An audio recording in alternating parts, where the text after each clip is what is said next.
Hello, people of the internet. Welcome once again to Bowtie Talks. I, of course, am your excellent host, Luke Johnson, coming to you today and every Friday from my undisclosed location, Midwest USA, with some more historical insights. And I realize it will be hard to top last week's episode, and so I won't even attempt it. I'd also like to offer a special thank you to Tiffany Brannon for agreeing to do that. Also, everyone check her. She's an extremely talented and intelligent individual. Sort of going off of last week's theme, I thought today's episode should be about the history of the American movie industry, because it is a truly fascinating story with many contributors. The idea of making a still image appear to move has fascinated people for centuries.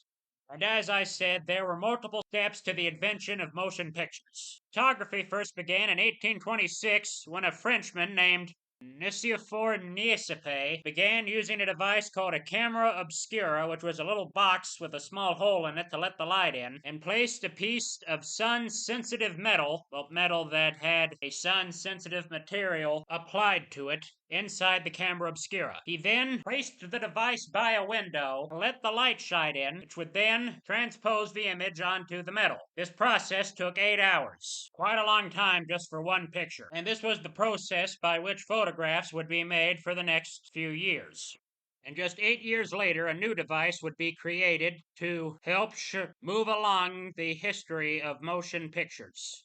That is, pictures that appeared to move, as you could probably tell just by the phrase. In 1834, a man named William George Horner created a device called a zoetrope, which was a wooden hollow drum with slits in the top, in which a strip of paper with an image in various stages of movement was placed, and when the drum was spun, it looked as though the images were moving if one were to view it from the sides where the slits could be seen. And I hope I did a decent job of explaining it, because that's really what it was. If you can look up the zoetrope and see, that's exactly what I'm talking about. This design would later be improved by a Scottish inventor named James Clerk Maxwell. His device was called a praxinoscope, and rather than the viewer having to look through slits in a drum, he used the same drum design, but he relied on mirrors, which in turn made the image much more sharper. His device was called a praxinoscope. First step to a true, real moving picture came in 1878 when an article was published in the magazine Scientific American, including a series of images that depicted a horse in full gallop, and also instructions on how to view the images through a zoetrope, also called a wheel of life. The images in question were taken by an English photographer named Edward Muybridge, and within a year he would invent a photoprojector that would later amaze an audience in San Francisco, California. This projector, which he called a zoo gyroscope, was really a primitive version of later motion picture devices, but was able to show a series of images in very quick succession so that the human eye perceived it as a continuous movement. It was soon after this, around 1888, I believe, when Edward Muybridge met with American inventor Thomas Edison. Edison had the idea to combine his phonograph with Muybridge's zoopraxinoscope to create moving pictures with sound. And it was also around this time another important step in the history of motion pictures would be developed.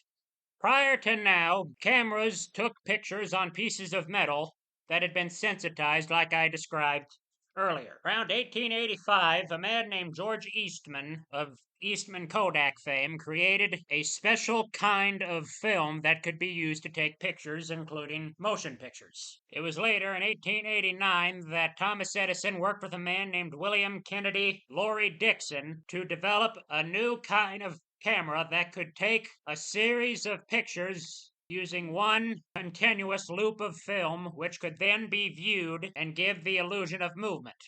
Edison had originally tried to use a nitrate strip on a cylinder which would be viewed through a microscope to originally view motion pictures. However, the picture always came out blurry. With Dixon's help, he was able to create the camera, which he called the kinetograph. Edison then created a device to view the motion pictures, which he called the kinetoscope, which was a large wooden box with a hole in it so one person at a time could view the movie. And many other people were developing their own motion picture cameras and devices to view them. Thomas Edison believed that motion pictures would never become anything more than parlor amusement, so he did not bother to pay the extra $150 for an international patent to prevent European inventors from developing their own versions of Edison's devices. Two such men were two Frenchmen named Auguste and Louis Lumiere, two brothers from the Lyons, France. They produced their own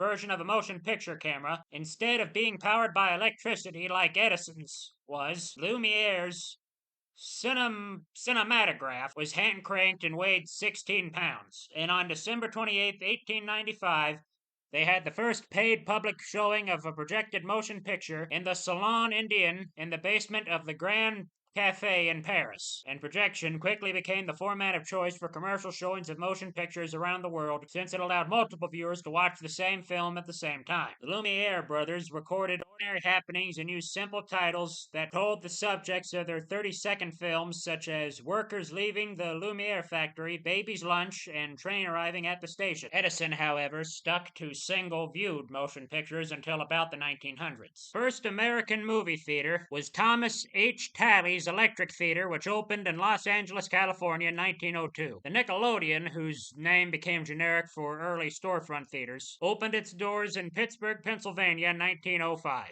During this time, however, films did not really tell a story. They were just pictures from everyday life. Craven arriving at a station, a woman dancing, a couple kissing, that sort of thing. This would all change with the first really important American film director. His name was Edwin S. Porter, who, while working for the Edison Company, happened to stumble across the fundamentals of editing when he made The Life of an American Fireman in 1903. He combined the stock footage of a fire engine racing to a fire with stage shots of a mother and child trapped in a burning house, cutting back and forth between the two scenes in a way that suggested they were happening simultaneously, which would later be called parallel editing. And he would later, that year, make his masterwork, which is generally considered to be the first film to tell a story, The Great Train Robbery, which combines simple but effective cinematic techniques like cutting on motion, moving the camera to keep the action centered in the frame, and using diagonal compositions to exploit the depth that only the cinema offers. Also important to note, during this time,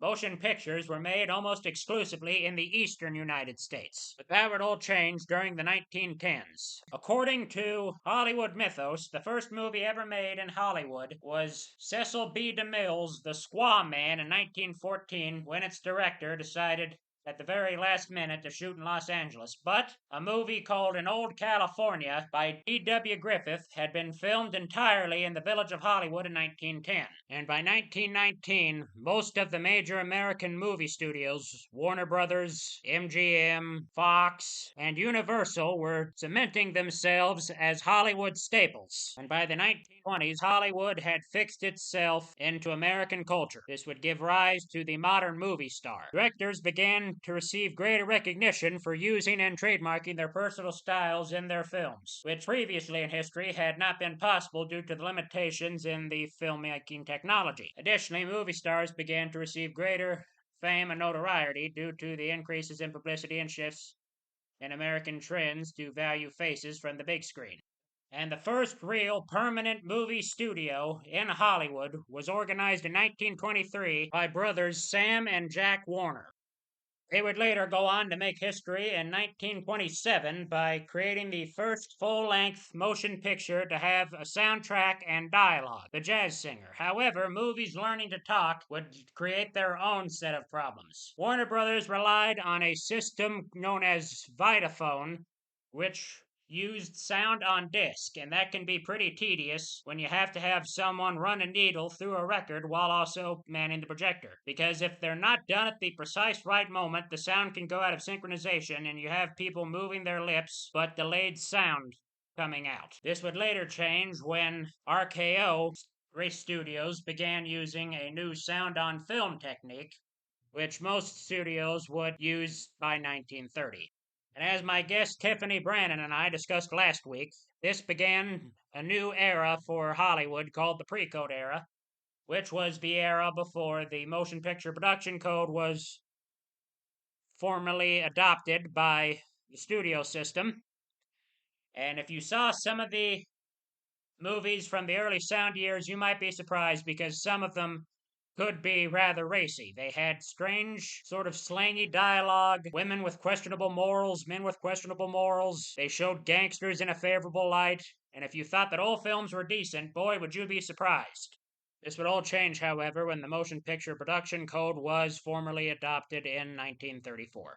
I'm sorry that I wasn't able to give you all a really comprehensive guide to the history of the American motion picture industry. However, I'm dealing with somewhat limited time here. That sort of goes over the early history of Hollywood and the motion picture industry. I hope you've enjoyed this trek through American history with me again. Once again, I am Luke Johnson. This has been Bowtie Talks.